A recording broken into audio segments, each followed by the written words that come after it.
just, I have an inventive mind, and my grandparents, my dad was that way. And we just look at things and figure out how it can be fixed. So I've got a pretty good reputation among museums, universities, and collectors for fixing stuff that's really difficult. It's all tied in with my art. So I used to work in the Museum of Natural History in Washington, D.C. back in my early 20s, and Yeah, they cool. used to have the fossils on a table, and you would basically be one of the people that would be like brushing it off and applying chemicals to it as well. Uh-huh. Yeah. hmm Yeah, Okay, and so I in think La Brea tar pits, I worked on dire wolf vertebrae, and I became so familiar with number 5 that I detected a number 6 that was mislabeled, and oh, cool. So we go in and get the old 1912 books out and change the number. But I looked through the sand. Uh, they had cleaned up sand. You go through and you take out all the plant material, bug material, or bone material, and just seeing some of those bug parts that look like beautifully sculpted fenders of race cars, just beautiful things. And they're all about the size of a period. And I just thought, man, how could anybody deny that this is created by God? It's so well designed and it's so tiny, and it's still beautifully designed. No matter how small you go down, the stuff is still just beautifully designed, like those gods and artists. And I guess those people are just blind. They just can't see that. They just think it evolved out of nothing. But it thoroughly convinced me that, everything is complex. hmm. Where in the world has your work taken you? Well, it's Los Angeles, New York State, uh, from Montana to Houston, Utah to Indiana, peat bogs to hard rock, rock out in Colorado, Peru. Just got back from Israel a few months ago and checking the fossils and the strata over there. And I've worked on stuff from all over the world, from China, Russia, Morocco, and try to study everything. I'm interested in everything. I read anything I can get on living animals. Um, so, to me, you have to be to really be a good paleontologist, try to reconstruct the past. You really need to be interested in fossil weather, earthquakes, temperature changes, seasons, how to stratiform, all kinds of animals, to know the difference between a gopher, for instance, and a prairie dog. And if you found their bones, would they be intrusional, or would they have been buried at the same time as the zebras they're buried with? Hmm. Lots of important things there in small bones that you need to know. So, What's intrusional? well, for instance, it's a place out here where you can find horse bones, and there are also several prairie dogs in there. And like the one professor cautioned me, he said, those could be intrusional. I said, yeah, I know. They could have dug down 20 feet above. So they may have lived hundreds or thousands of years after those zebras got buried. And they dig down there, and they die in their burrows down there on top of a horse that's been buried there for several thousand years. So they're intrusional. Got it. If you had a creek that cut down through the fossil strata, and a new rabbit fell in there, and then it all got covered in mud and grass and trees, you came back and dug it out, you might find a modern rabbit in there with a Triassic crocodile. So you need to know, is it intrusional? Otherwise, you get a wrong message. That's interesting. So out of all the places you've been, what's your favorite place that you've had to go to? Really, I think our canyons here in Texas, I just love being out there, seeing the stuff. I don't know, it's dry, and I just love being there. I also really like the Montana Badlands. Spent quite a bit of time up there, and just walking through all those erosional knolls of various really beautiful colors, and full of fossil plants and dinosaur bones and bird bones, crocodile parts and stuff like that. It's just like it's like excavating an old city and finding coins and artwork and pots. Except Hmm. God made these animals and buried them out there, and it's just really, I don't know, it's a great privilege to be able to do that.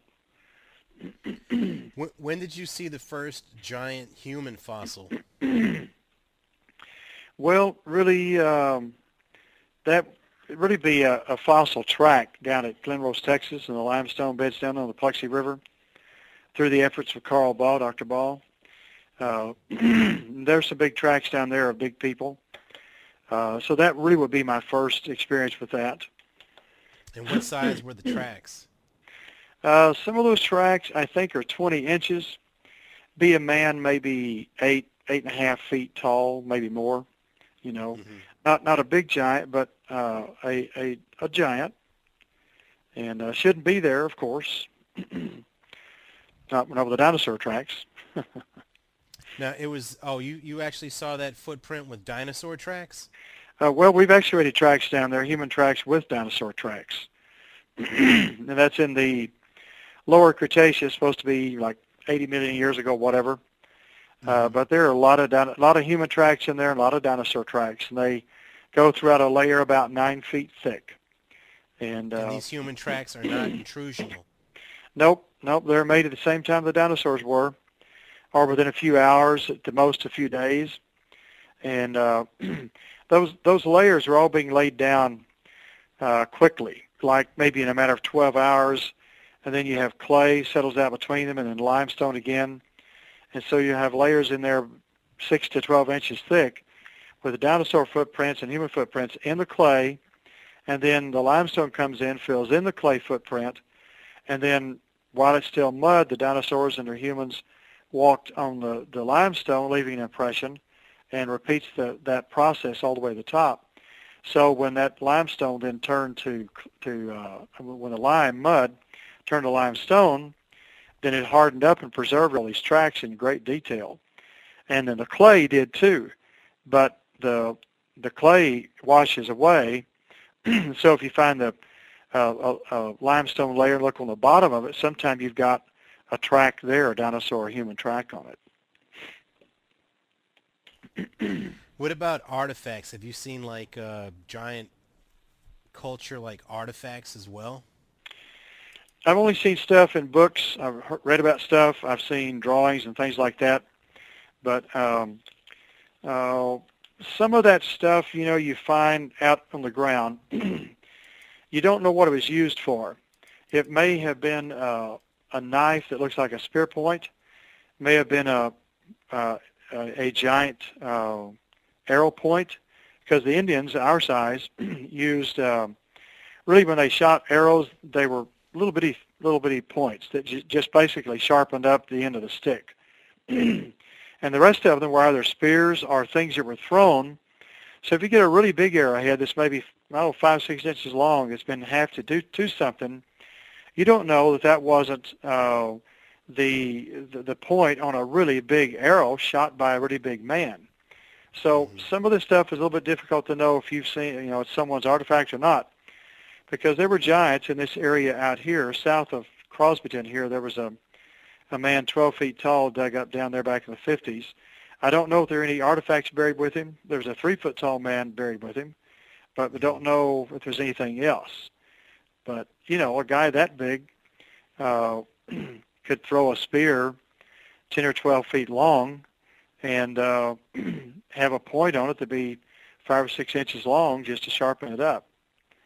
If you could give us something to scale the arrowhead to for like a giant spear, would that be like a beer bottle size, or like a 2-liter bottle size of Coca-Cola or something? How big would that be? It would be the size of a Coke bottle maybe at the maximum. And it would have a shaft on it maybe an inch across or so. But when the giants were here, we don't know if they shot arrows. They may have been using atlatls, or since they were so tall, they already have an arm that's, 6 feet long. So whereas the Indians our size, or the people our size, used an atlatl, which gave them an arm that was like 6 feet long, made their thrust considerably longer. So it may well be that all the giants were using atlatls or just simply throwing spears And since they had so much more power, you know, they could penetrate the flesh of a mammoth or big horse or anything like that.